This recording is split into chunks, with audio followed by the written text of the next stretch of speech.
Greetings all, this is Hairy Nick and we're back on FFG's website. Because last week we had a new FAQ, 4.4.0 for the game of X-Wing. We have Justin here, by the way, to join us. Now, you are a relatively newer player, so you haven't played against much of the stuff that's going on in the meta. No, I feel like it's a good time to be getting into the game, though. Absolutely. I want to say, based on what I saw over the weekend on the various tournaments I played at PAX, because we had several tournaments that both implemented the new FAQ and used the guns for hire ships. That was all legalized, everything's up to date fully. And I was very happy with what these two factors have brought to the game. It's gone back to pure dogfighting. At least things like Fair Ship Rebels and bombs and all that kind of stuff, which really sort of hampered a lot of the more experimental lists out there, seem to have been reined in. And the great thing about that is it opens up the meta, and it means people can fly more experimental stuff. We're not limited to say, okay, well, I better take the Omega Leader build just in case, or I better take like a TLT Thug build just in case I deal with the X, Y, or Z. It means you can really move into the space that you like to in your lists and hopefully just be more competitive overall.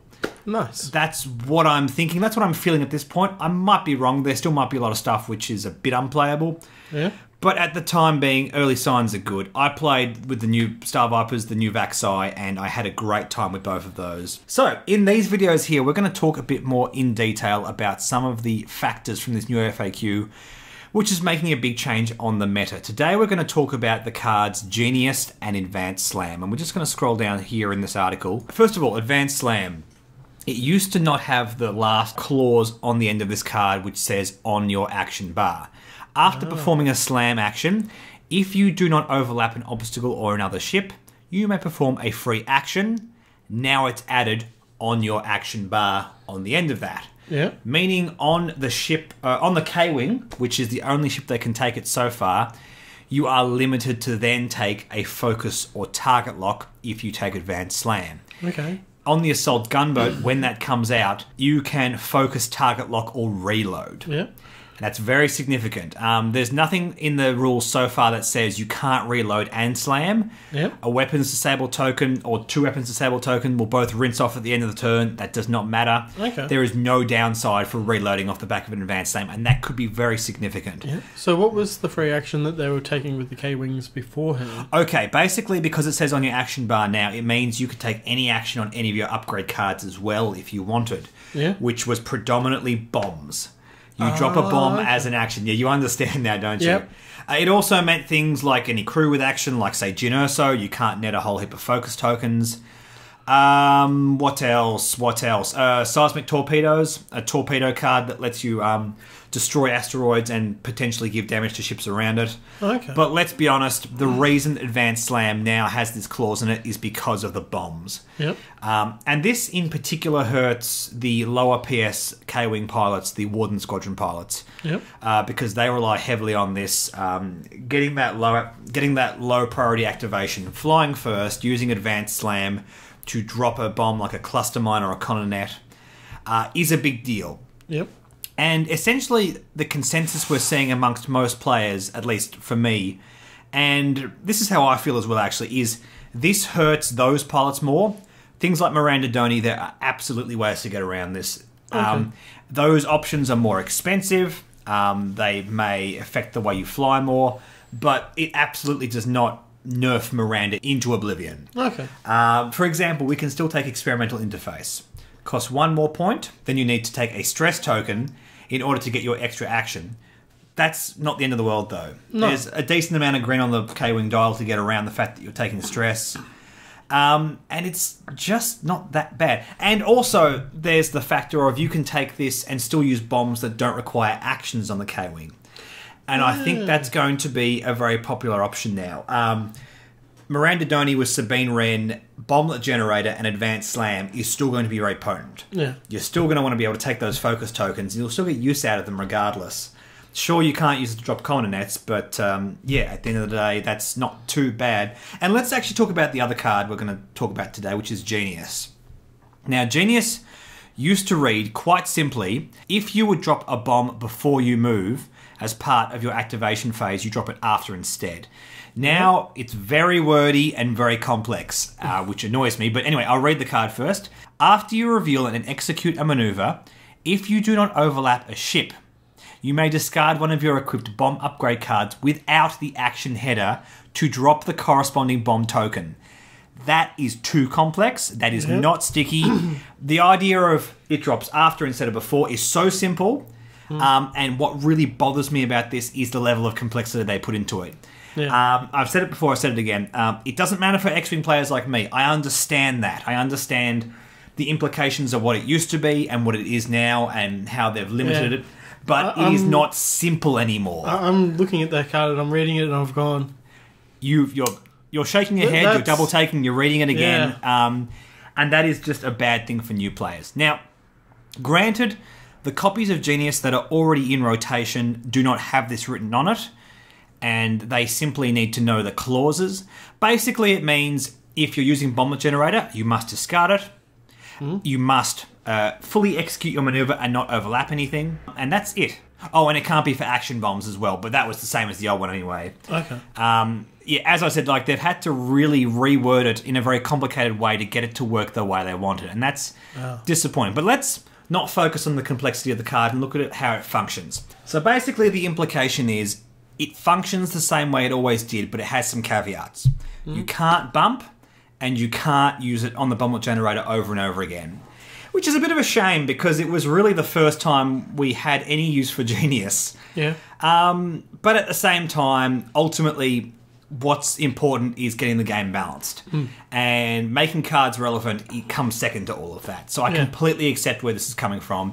Basically, this comes down simply to this tactic. Scum Nim, Bomblet Generator, and Genius. Yeah. Because with Scum Nim, you can bump into an enemy ship. With the old Genius, you can then drop a Bomblet Generator bomb. And then that bomb goes off, always hits your opponent's ship, never hits Nim because he ignores friendly bombs. And that was rife for abuse. Especially for a zero-cost card. Yes, and I think you hit the nail on the head right there. It's a zero-cost card. And it's like when it first came out, there was nothing like Nim in the game. It could only go on a Y-Wing, and there was not much benefit from it. Basically, it always had the downside that would hit your ship. Yeah. Now there's a card which specifically ignores that. Now, I have a feeling that FFG wanted Nim as an excuse to play Genius. They wanted to find this card relevant. When they implemented it, it was just too powerful. Which is a bit of a shame, but it makes sense. Now, just like Advanced Slam, I look at this and I think, you know what? I don't think this card's dead either. I think you just can't use it with the Bomblet Generator, and you've just got to be more careful with how you fly. Yep. For example, I fly a variation of the Scum Captain Nim with extra munitions, thermal detonators, proton bombs, and Genius. Yep. It's insane. It is absolutely insane. You still get to abuse Captain Nim. Yeah. You still get to use your extra munitions tokens off the back of this. It still says you can discard things, and extra munitions tokens can be instead of discarding. So that still all works. That's not going to. This new errata is not going to break that. And you still get to drop a proton bomb on your opponent after you move. And you can still Talon roll, drop a proton bomb. Yeah. It just means you can't bump and drop. And when you come to activate, you have a look at where you're going to fly, and you say, oops, I'm going to bump. Now I only have the option of dropping it before. And dropping it before you move still might be potent. Yeah. And from that point of view, I think this card is still very usable. Just not with the Bomblet Generator. It is not worth discarding the Bomblet Generator for almost any reason. Yeah. Unless your ship's about to die. But I don't think you should plan for that. No. is my argument against that. Yep. So both Genius and Advanced Slam, out of everything we're going to talk about with these specific cards, are probably nerfed to get rid of really, really pushed combos, but not to the point that they're unplayable. Yeah. The reason I want to talk about these two cards in particular is because they're very strong in bombing metas. And I want to bring up this. This is Paul Heaver's list from the US Nationals, which was played a little while back. And it involves both of these cards. And I wanted to point out that Nim Miranda is a combination that gets hurt by this, but only in some variations. Well, also, it's at 97 points. It is at 97 points, so there's options to... There's squad point space to move into. They're both pilot skill 8.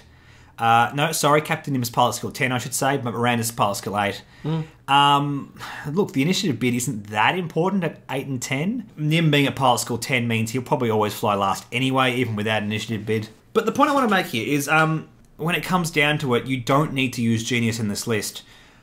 But you still probably could if you didn't use the Bomber Generator. Yeah. And on Miranda, you can use the Bomber Generator and not have the need to use Advanced Slam to drop the bombs. Even so, you probably still could. Yeah. Or you could use Experimental Interface instead of Advanced Slam and still have the ability to slam and bomb with those action bombs. With the 3 points remaining, doing that is fine. Nim has 2 bomb slots. Miranda has 2 bomb slots. They can both take extra munitions. There is so much creative space to move into. Yeah. You can move into things that you prefer and still have this amazing combo on the board. You can change it in such subtle ways that it still suits your way of flying. Yep. And the point I want to try and make here is the FAQ really doesn't hurt this too much. No. It barely hurts at all. I would be surprised if Nim Miranda falls out of favour. I don't think it's getting hurt by this FAQ. Yeah. I think the whole bump and grind thing with Genius is a direct attempt to nerf the Scum Nim combo, which is absolutely fine. It probably was punching a bit too much above its weight for the points buy-in. I completely accept that. As a Scum pilot, I think that's fair enough. Yep. As for Advanced Slam, I think it's really aimed at the lower cost K-Wings, and that's really what it boils down to. Those guys really want to be able to use Advanced Slam with bombs. They probably don't want the points buy-in of Experimental Interface on those ships. Yeah.